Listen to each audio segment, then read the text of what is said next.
Fundos imobiliários de papéis estão pagando muito menos rendimentos nesses meses, tá? Mas por que será que isso está acontecendo? Tinha alguns que pagavam ali mais de 1%, reduziu bastante, vem reduzindo, né? Mês após mês. O que está acontecendo com os fundos imobiliários de papéis? É o fim deles? Sei que vários investidores ficam na dúvida referente a isso.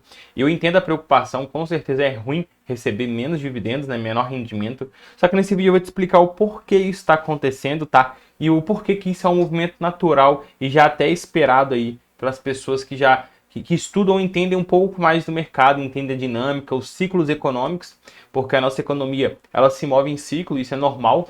E vou mostrar para vocês por que está rolando, os cuidados que você tem que ter referente ao analisar um fundo imobiliário ou colocar na sua carteira. E vou te dar algumas dicas referente a isso, vamos falar um pouco sobre isso aí para você entender um pouco melhor, beleza? Se você ainda não me conhece, meu nome é Jonas Rocha, sou criador aqui do Brother Investidor e por aqui eu trago conteúdos de investimentos, milhas aéreas e cartões de crédito de uma forma clara e objetiva. Se você tem interesse nesse tipo de conteúdo, deixa o like, se inscreva no nosso canal e bora lá. Vamos lá, o que está acontecendo, tá? A gente tem dois indexadores principais utilizados pelos fundos imobiliários de papéis, tá? O primeiro é o IPCA, que é o nosso índice ali principal de inflação, que é medido pelo IBGE, e o segundo é a nossa taxa Selic, tá? Então esses dois aí são os principais componentes utilizados como meio de rentabilidade ali nos fundos imobiliários de papéis. Como assim, Jonas?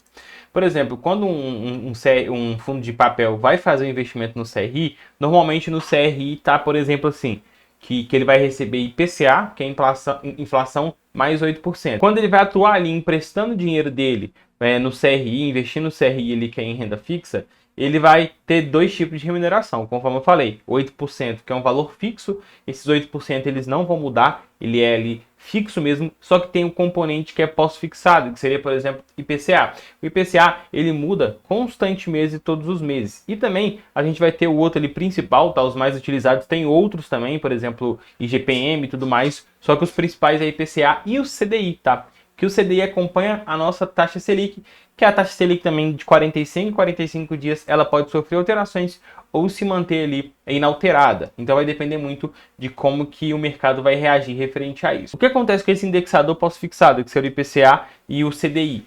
Por exemplo, falando no caso do IPCA, a gente está tendo uma deflação nos últimos tempos. Inflação é o aumento generalizado de produtos e serviços. Deflação é quando acontece o inverso, ou seja, ao invés dos preços aumentarem, através de uma cesta de produto que existe, né, que é medido, eles caem através da média que é feita ali pelo IBGE.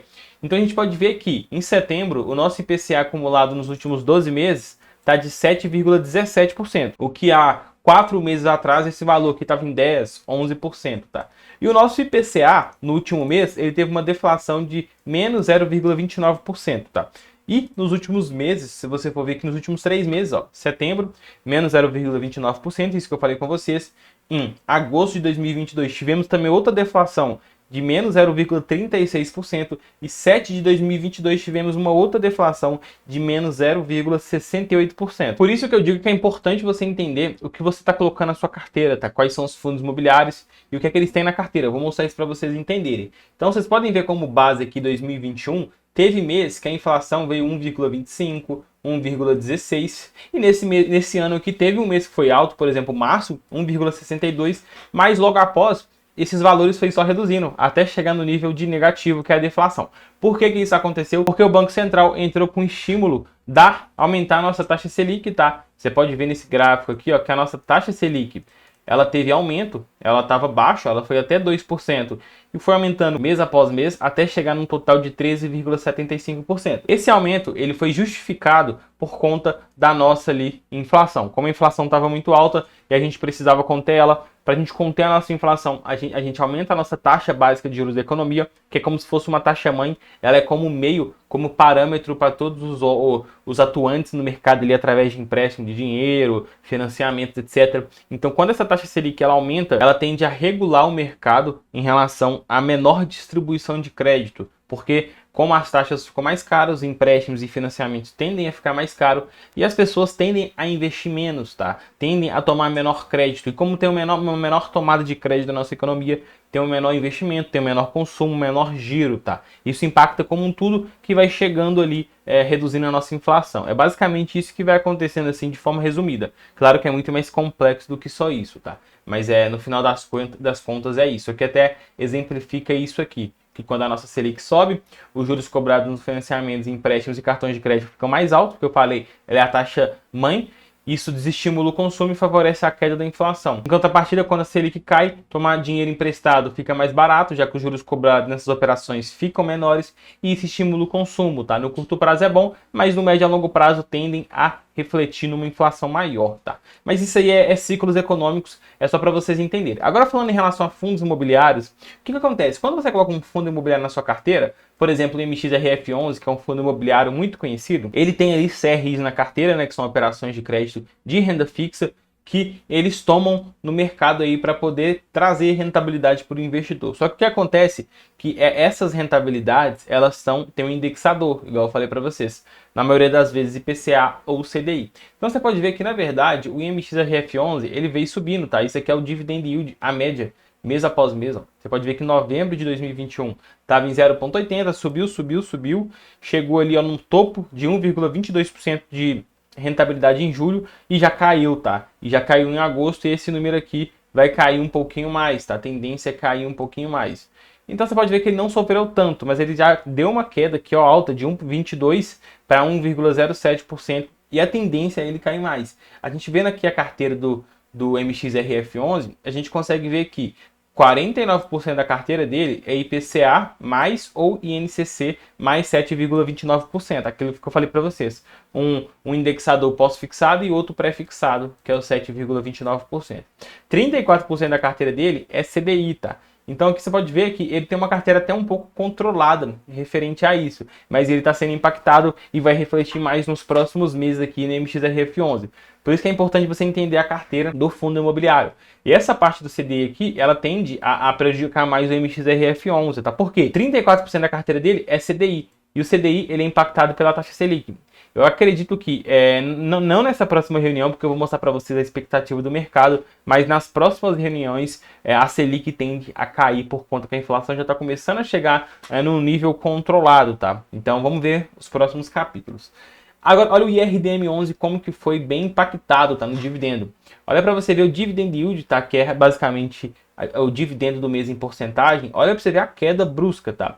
Ele estava ali, ó, em julho com 1,30% de rentabilidade ao mês.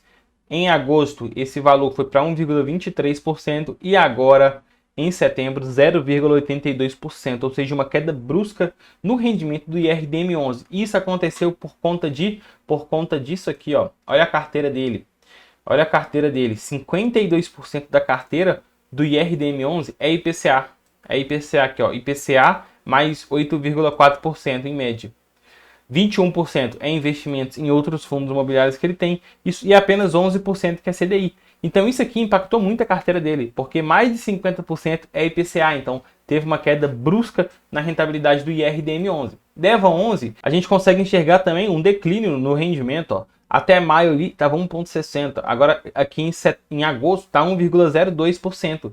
E esse valor aqui tende a cair um pouco mais, tá? Então teve uma queda de 1,6% para 1,02% ali em agosto. Isso porque a carteira do DEVA11, se você for chegar para ver aqui, ó, 87% da carteira dele é de IPCA, ó.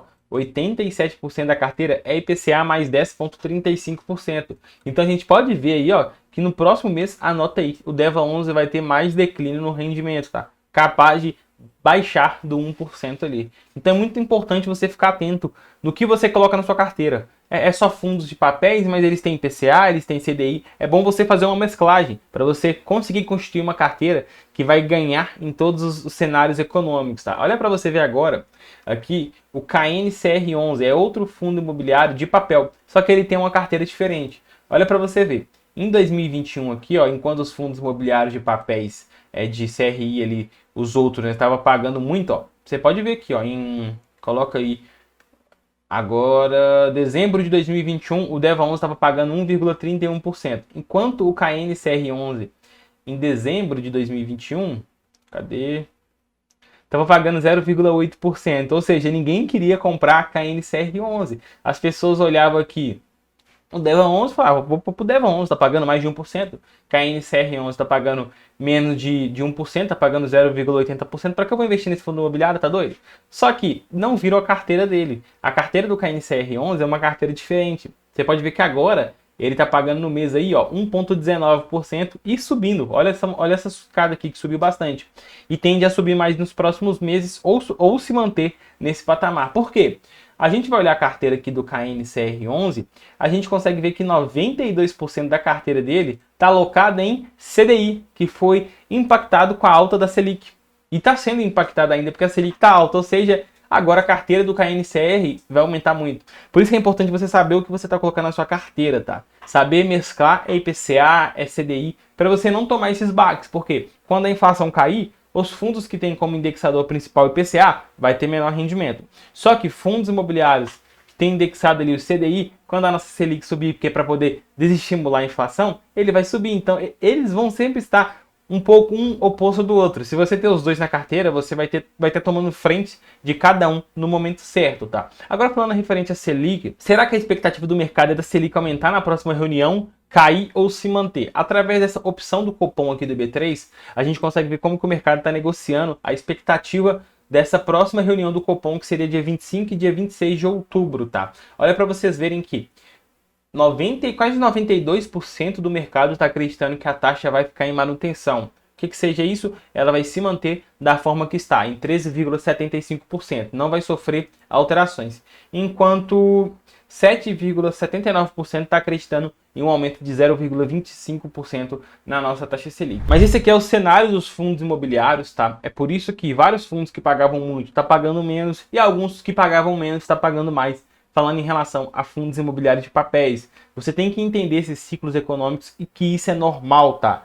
Rendimento passado não é garantia de rendimento futuro. Você tem que saber isso e entender o que você está colocando na sua carteira através de uma análise assertiva e através de uma composição de uma carteira ali de forma inteligente, beleza? Se você ficou com alguma dúvida, joga nos comentários que eu te ajudo.